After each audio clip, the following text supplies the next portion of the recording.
Welcome back to Buy or Sell, the series where you pitch me your ideas and I either buy or sell them and explain why. If you want to get in on the action, leave a comment below starting with Buy or Sell and I'll consider it for the next video. So let's do this. This is Buy or Sell, episode 6.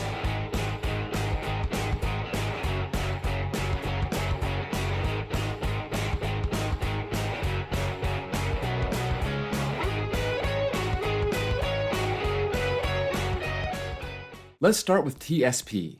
Michigan's Adventure RMC's a wooden coaster. Michigan's Adventure has 3 wooden coasters. One of them is a family Woody in Zach Sumer, so that's not happening. I'd be stunned if they RMC'd Shivering Timbers. That's an iconic coaster. It still runs pretty well. It's still popular. The best candidate is Wolverine Wildcat. It makes so much sense to RMC this. It's not a terrible ride. I really enjoyed it, but it is way rougher than most people will tolerate. So turning this 34-year-old wooden coaster into an elite hybrid seems like a slam dunk. I would love to see RMC work with Cedar Fair again, and this may not happen anytime soon, but I'm buying this. Cedar Fair can't ignore this park forever, and this is a cheap way to do something awesome for the park. Big Clifton, Knott's Berry Farm, or SeaWorld San Diego will get an RMC Raptor and or an SNS free spin by 2029. So we have 2 parks and 2 options with 7 years to work with. That's a lot of combinations, and I'm gonna buy one of them. I don't think Knott's gets a Raptor or a free spin, but I think SeaWorld San Diego does. Honestly, I can see either one at that park. They have a height limit. Technically it's 30 feet, but obviously they've gotten exceptions. If I had to pick one, I would say they get a free spin. SeaWorld does work with SNS. They've been buying their Screamin' Swings, so why not a free spin? Noah. Canada's Wonderland will replace Time Warp with a Skyrocket 2. I'm selling this for a few different reasons. The next time Cedar Fair works with Premier will be the first time. All the Premier rides at Cedar Fair parks were added during the Paramount days, or even before then. Also, Time Warp's plot is about 75 feet shorter than it would need for a Skyrocket 2. I have it at 161 feet versus 236 feet. That may not be a deal breaker, but I think there are so many more realistic options for Cedar Fair. This one's just way too far out on a limb. It's JM Gaming, Dr. Puffin. Within 2 years, Kings Island will get a new front entrance to the park. As much as Kings Island needs a new park entrance, I'm selling this. The International Restaurant sits on top of the entrance. It looks ugly from the outside, but I'm sure it looks awesome from the inside. Unless they find a way to preserve the restaurant inside the park and move the new main entrance up, I think Kings Island's entrance is what it is. It's one of the only parts of the park that doesn't look good, but at least there's a reason for it. Cat Ashworth. After the Nemesis retrack, Alton Towers will do the same for Oblivion, but add flawless trains. Oblivion is 4 years newer than Nemesis, and they're barely retracking Nemesis now. You gotta think, Oblivion will end up with the same problems, unless Nemesis is under some special stress. I'm buying this, though I kinda doubt it's gonna happen soon. If and when it does happen, I could also see Oblivion getting new flawless trains. And yes, I'm sorry coaster fans, it'll probably have best restraints. Most people are gonna hate that, but I think it's possible enough to buy.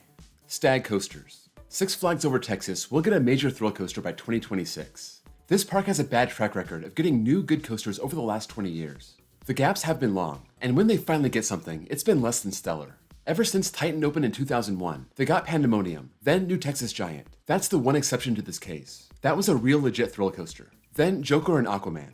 Since New Texas Giant, that's a weak 11 years. I'm selling this. I have no faith that Over Texas will get a new major thrill coaster within 4 years. Justice League Battle for Metropolis Expert. Six Flags St. Louis eventually gives Boss the Titan track or the Ghost Rider treatment over the RMC treatment.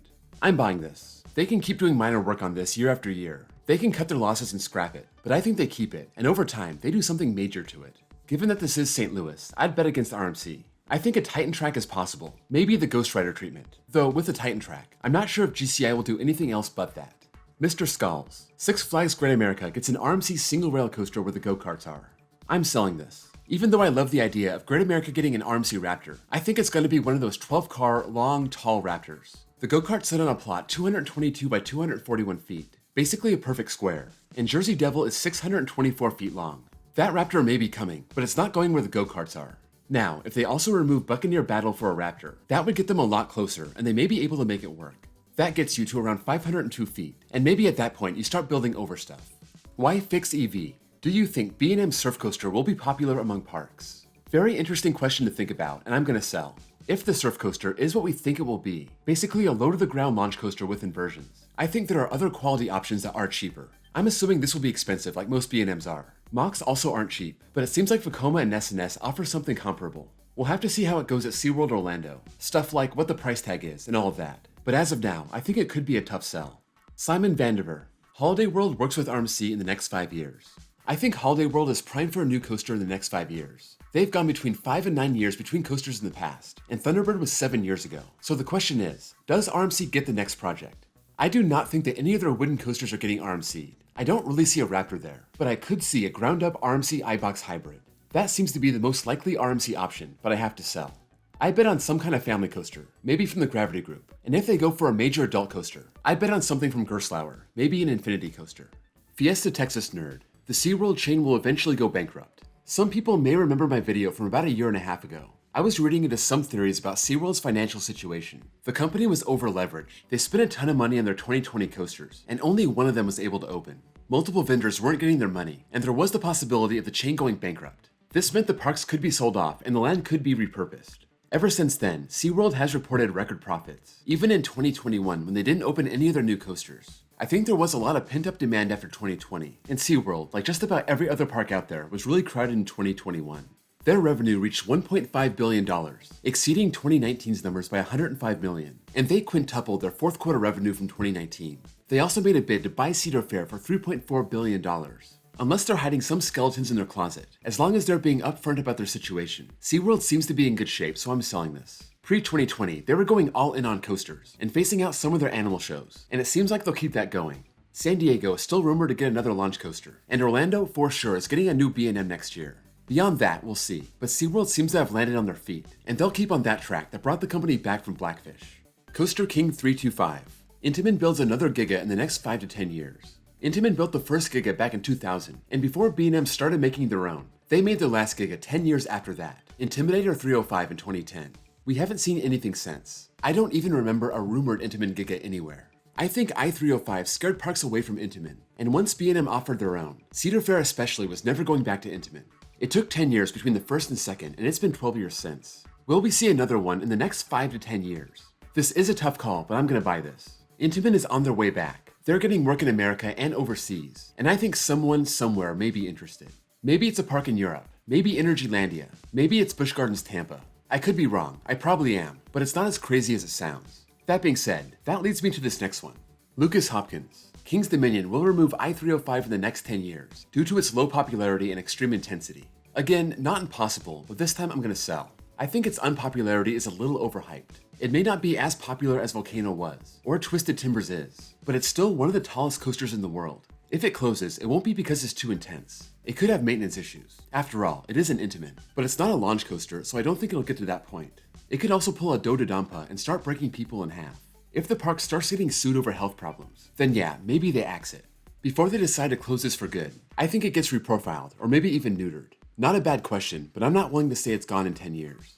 The Coaster Gnome. Knott's will keep Montezuma's Revenge in the park for at least 3 more decades. I'm buying this. I think they were already faced with their big decision, and they chose to save it. If Montezuma opens next year with a new modern launch and new brakes, you can bet this will be around for at least 30 more years. It's on a tiny plot of land you can't really use anyway. It's a park classic with icon status. You can bet this is safe for a long time.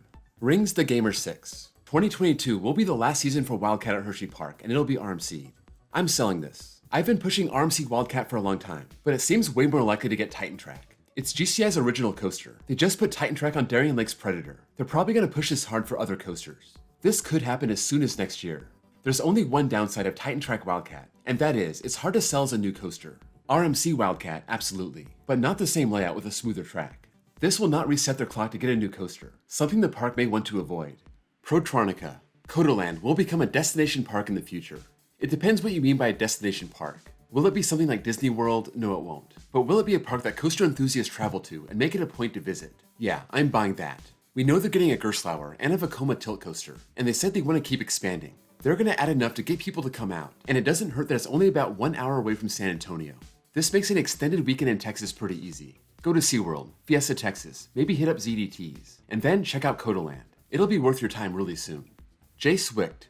Elitch Gardens will not reopen after getting kicked out of its current spot. It's hard to believe that Elitch Gardens is going to have to move again, having done so about 25 years ago. But when you build a park downtown, I guess that can happen. It was not cheap to move this park the first time, about $94 million back in the early 90s. But Denver is a big city. This is owned by Stan Kroenke and operated by Premier Parks. If they see profit in relocating in a city where this is the star park, which is really sad, I think they'll do it, so I'm going to sell. Elitch Gardens will live on. No idea what it's going to look like or where it's going to be, but I would move clear out of downtown. Mark McGivern. Vekoma family boomerangs and suspended coasters become the next Six Flags clone. I'm selling this. I can't imagine Six Flags mass producing a bunch of family coasters. They did this with boomerangs, Batman clones, free spins. These are all extreme thrill rides even though they're small. Maybe they never mass produce another ride. It seems like their new CEO is getting away from that. But it's very possible you're going to see more RMC Raptors, the big ones and the small ones. And you might even see a bunch of small dive coasters. Before you bet on the Vekoma family coasters, I bet on that. Benjamin Jeter. Kings Island will get an inversion-based coaster on Vortex's plot in 2024. I'm not going to spend too much time talking about this, but this is a big buy for me. I just included this because I think it's so spot on. 2024 is the perfect next year for a coaster. The Vortex plot is the perfect spot for that coaster. And an inversion-based coaster, probably with a launch, is the perfect next coaster. LOL, your dad. If Cedar Point removes Top Thrill Dragster, they will replace it with a GCI. I'm selling this. I don't like that plot for a wooden coaster. It is way too skinny. Plus, I don't think that's a good replacement for Dragster. If they wanted to go with a 500-foot RMC T-Rex, that would fit there, and it would be an appropriate replacement. There is one plot of land that I can see for a wooden coaster, and that would be Gemini's. If and when they finally pull the plug on this classic Aero, they can put a really nice modern wooden coaster there. We're gonna end episode 6 with Tomgast 18. The next RMC outside North America will be in China. RMC has branched outside of America, doing work in Mexico, Sweden, the Netherlands, Poland, and they have worked in Asia with Hakuge in Japan. But will they go to China next? I'm selling. I guess it's possible, but I have to see it to believe it. I'm not sure if there's any issues sending RMC workers into China, or maybe nothing in China has ever needed the RMC treatment. Their oldest operating wooden coaster was built in 2009. That doesn't exclude something from the ground up, but if I had to guess where the next overseas RMC will go, I'd say somewhere in Europe. That's a wrap on Buy or Sell episode 6. Let me know what you think of any of my picks, where you may agree or disagree, and why. If you want your idea to be considered for the next video, be sure to leave it in the comments below, starting with Buy or Sell. If you enjoyed this video, don't forget to drop a like. And if you're new here and love coasters, please consider giving me a sub. I have a playlist with the other episodes in this series. Also, check out my links below for my Discord server, and my second channel where I post copyright-free off-ride footage, and my baseball channel if you're a baseball fan like I am. Thank you all for watching, and I'll see you all next time.